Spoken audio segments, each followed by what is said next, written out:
10 false assumptions about wealth. You would be greatly mistaken if you believe that having a lot of money equaled being rich. You make a few mistakes regarding financial success that I will point out. Not everyone who has money is wealthy. You could associate the two, but they're actually as different as Kim Kardashian and Kanye West. Having more money means you're rich, but having more money for your unborn child means you're wealthy. To those who aspire to become billionaires, Luxury Dragon is the place to find their motivation. You are missing out if you haven't subscribed to our channel and liked our videos. So let's begin.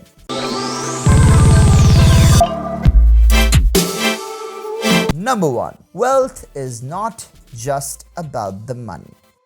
We all know that money can't buy independence, but it can buy security, and won't you agree that the two are essentially synonymous? While your savings account balance may look great on paper, how long would it actually last if your disaster struck? 6 months or a year's time? The pandemic has shown us that we can never know for sure what will happen. If you're truly wealthy, your standard of living will not be negatively affected by the next pandemic. Thanks to your fortune, you may rest easy knowing that every day from here on out will be the same. Number 2. Wealth works for you. Put your money to use. In what ways would you like to see your financial resources put to use? Money needs direction, so tell it what it's supposed to be doing. Just to give one illustration, initial states. Putting money into a bank account to accrue interest, you might expect a modest monthly return on your investment. This is level 2, where you really acquire the property and start renting it out. Payment of bond and interest rate is covered by rent. In this case, your cash serves as an allocation tool in 2 ways. First, it helps someone find a place to live, and second, it helps someone get out from under a bond. Third level, you market your goods by paying for advertisements. Then you figure out how profitable those advertisements were, and you put that money back into more advertisements. Here your funds are being used to produce recurring income, with the interest you receive growing with each payment cycle. Number 3, you need a formal education to become wealthy. We're all well aware of the hefty "look at me, I went to college" stigma that persists today. Well, Felicity Huffman allegedly donated $15,000 to a charity, while Lori Loughlin's fashion designer husband allegedly paid $500,000 to get his kids into USC as part of the rowing squad. Both women have now apologized and pledged to try to live more honestly. The point is that getting children into the top university is so highly valued that people are willing to go to extreme measures to do so. Watching Netflix Operation Varsity Blues, the college admissions scandal, is something you should do. Most people would be surprised to learn that some of the most successful business people don't have college diplomas. Mark Zuckerberg, Pete Cashmore of Mashable, Bill Gates, and David Cobb of Tumblr. Number 4. Wealth is also about networking. It's not what you know, it's who you know. But Forbes.com thinks that should be changed to "it's not who or what you know, it's when." They go on to say that networking is all about putting yourself in the right location at the right moment, which is where the magic occurs. The problem is that you can't be in the right place at the right time without money and connections. You can only meet the right people if you mingle with the wealthy. But if you think flashing your cash would solve the problem, Luxury Dragon people, you'll be very disappointed. We'll explain you why in a moment. Number 5. The truly wealthy have no need to display their wealth.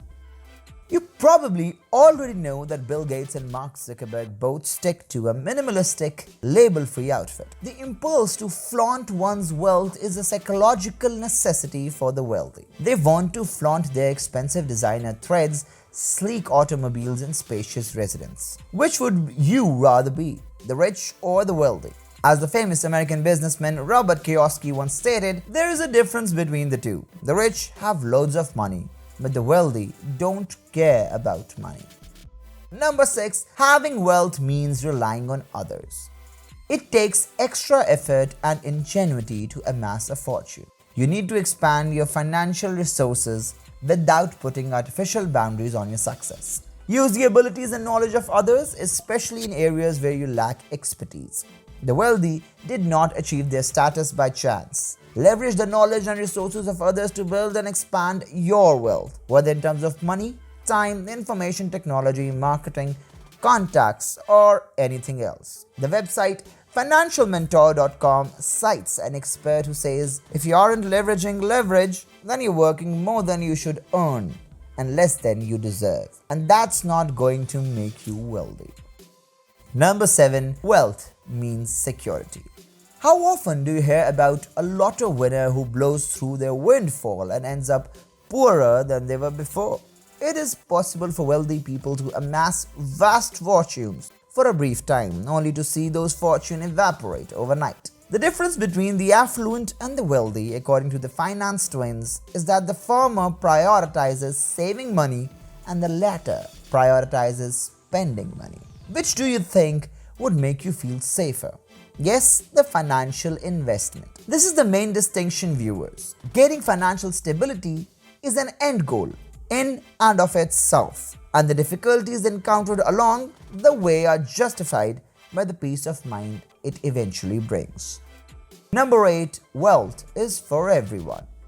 Most people mistakenly believe that they are not cut out to be wealthy. They are convinced that they are destined to remain poor and they lack the resources, skill, and the social capital to achieve financial success. Let us assure you, financial success is within your reach. Get in the mindset of building wealth. A person with development mindset recognizes their own limitations and strives to improve them. You have an open mind and are willing to take on new experiences and knowledge. Bitcoin is a good example. Number 9. Creating wealth ethically is possible. Luxury dragons, we can't stress this enough. If you increase your riches in moral way, you'll get to take more pleasure in the results of your efforts. You won't have to worry that your covert activity will be discovered. You'll be able to serve as an inspiration to those around you. Knowing that you have gamed the system, taken more than you should have, and not played fair might give you peace of mind and encourages others to do the same. And lastly, number 10. Redefine wealth. The following are the words of David Hoffman, co-founder and CEO of Global TQM, as posted on CNBC.com. True wealth, as opposed to paper money, consists of more intangible assets. Likewise, it has a direct relationship to how content you are, how healthy you are, and how high of a quality life you have. Don't solely worry about your financial situation. Make sure you give plenty of time to relax and rejuvenate. Keep doing the things that excite you. Put oneself in an uplifting environment. When you put in the effort, success and financial gain will automatically come. Likewise, audience, we couldn't have put it better ourselves.